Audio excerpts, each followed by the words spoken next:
Hi everyone, welcome to Cooking with Artists. My name is Mina Stone. I'm the chef and owner of Mina's restaurant at Moma PS1. I wanted to interview different artists and have them share something personal about cooking and food from their world. My hope is that it shines a light on the essence of who they are, their work, and hopefully who we are as a society.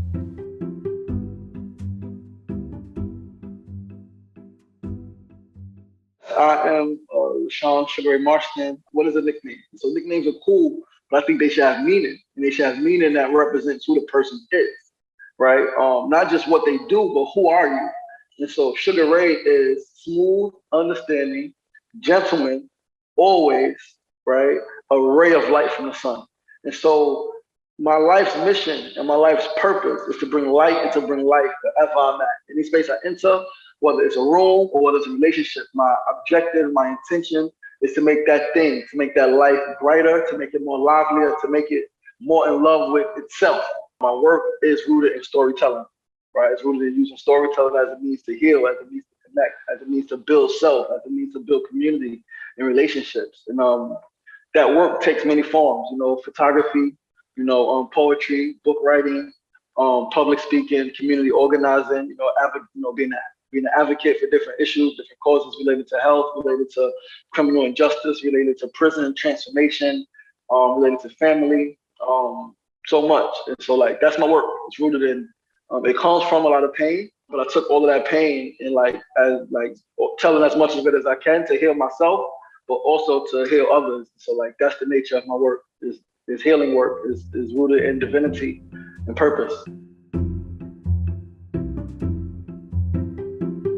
Growing up in Queens, South Jamaica, Queens, the Queensbridge, spending time in Long Island, spending time, in Atlanta, Black family, we grew up talking, eating, right? Talking like food was where you talk, food was where you have fun. Like you can have a million problems in your family, a million problems in your life, but when it's time to eat and cook, those problems don't matter.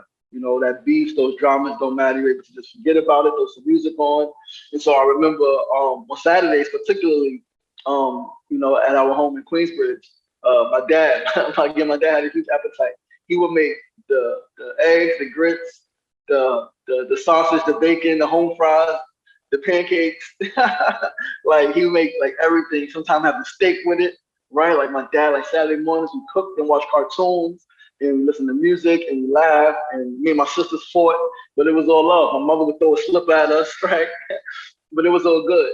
So I grew up with that. But then as I grew, into myself and learned more about life and from different cultures. I remember, I think 2010, 2011, maybe 2012, I did some study with some monks from India, here in upstate New York. I think at Garrison Institute, and I had never understood why monks ate in silence.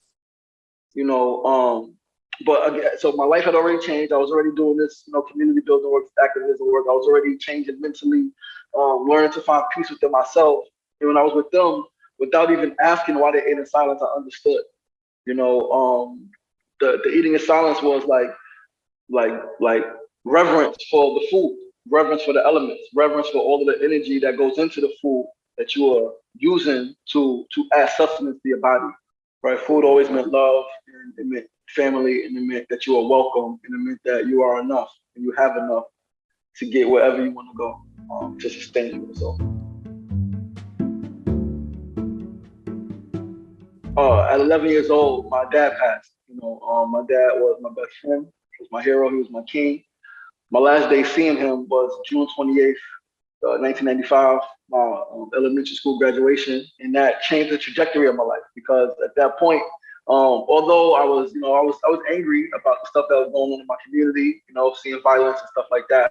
So I was fighting a lot, getting in trouble in school prior to my dad's passing, but I still had hope. Like I was hopeful. I was playing football. Like I said, we traveled a lot. We were skiing, we were snowboarding, always going out to eat, always going to arcades. My dad, he's at work and I call him 1, 2 in the morning. I need cheesecake and he'll bring me cheesecake, right? He'll leave work to bring cheesecake for his baby boy. What's funny for me is that I cook a lot. I cook a lot with my children. I don't bake a lot, but I definitely cook a lot. I bake often. But this one thing, like, I stay away from because like it's been so emotional. I eat it and like it brings so many emotions. Cheesecake, as mentioned earlier, like that was me and my dad's thing was cheesecake. We traveled a lot, like a lot, and we would go to different restaurants and different diners and different stores and see who had the best cheesecake. Like which diner, which brand of cheesecake was the best. And then some cities and some states have brands that New York didn't have, and the other cities didn't have. And so it's like, whoa, I want to go back there just for that cheesecake. And so cheesecake is it for me again, but also understanding that typical cheesecake that we buy in the stores is dairy. It's not the best products for you to consume. Um, and so I learned to like value more vegan, plant-based, dairy-free cheesecake. And clearly it's not the same, but it's the same. It's the essence. It's cheesecake. And so like cheesecake has so many memories and so many feelings that it evokes. But it's all centered around love and like healing and family.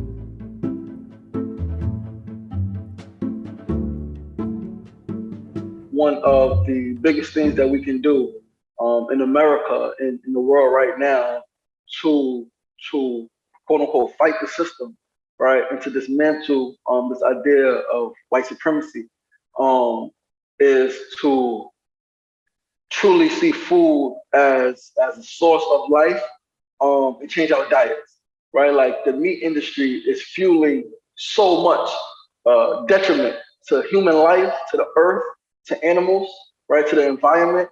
So I think that takes bravery and that takes courage to say, although I'm eating like this my whole life, and although everything around me is telling me I need to eat this way, it takes bravery to know that everything that your body needs is found in nature, is found in fruit, and is found in vegetables. My knowledge and my passion for food, because of that oneness, is the same thing I see in life, in my view of life, and how I approach life in my work, and just like life in general, is that we are innately, deeply, divinely connected, and we need each other to grow.